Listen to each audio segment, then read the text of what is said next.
Lors du Conseil des ministres du 27 novembre 2024, le président sénégalais Bassirou Diomaye Faye a réitéré l'urgence de mettre en œuvre des mesures structurantes pour garantir la continuité pédagogique et préserver la stabilité sociale dans les universités et établissements publics d'enseignement supérieur.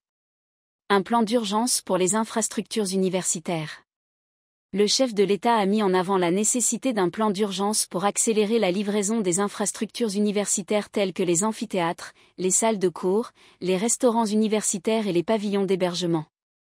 Ce plan, supervisé par le Premier ministre, devra être exécuté en collaboration étroite avec les recteurs des universités et les directeurs des centres des œuvres sociales universitaires, dans un cadre de coordination rigoureuse.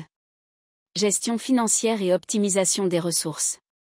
Bassirou Diomaye Faye a aussi souligné l'importance d'une gestion financière rigoureuse.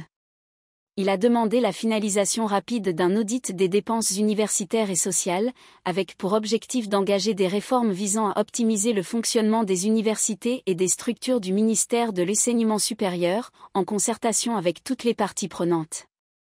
Vers une gouvernance rénovée.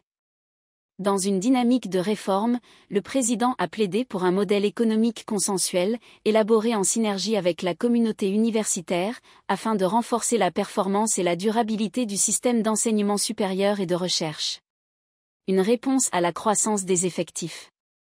Face à l'augmentation annuelle des effectifs d'étudiants, Bassirou Diomaye Faye a appelé à la mise en œuvre d'une nouvelle politique de gestion du capital humain, qui permettra d'améliorer l'orientation des nouveaux bacheliers et de garantir une prise en charge optimale des enseignants. Ces orientations traduisent la volonté du gouvernement de répondre aux défis pressants de l'enseignement supérieur, tout en posant les bases d'un système plus efficace et inclusif.